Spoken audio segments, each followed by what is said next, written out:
ब्रह्मा मध्ये विष्णुः अन्ते देवः सदाशिवः मूर्तित्रयस्वरूपाय दत्तात्रेय नमोऽस्तुते। भोगालयाय भोगाय योगयोग्याय धारिणे जितेन्द्रियजितज्ञाय दत्तात्रेय नमोऽस्तुते।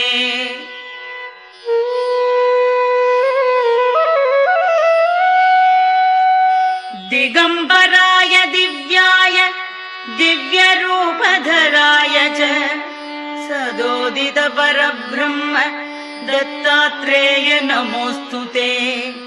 जम्बुद्वीपे महाक्षेत्रे मादापुरनिवासिने जयमानसतां देव दत्तात्रेय नमोऽस्तुते।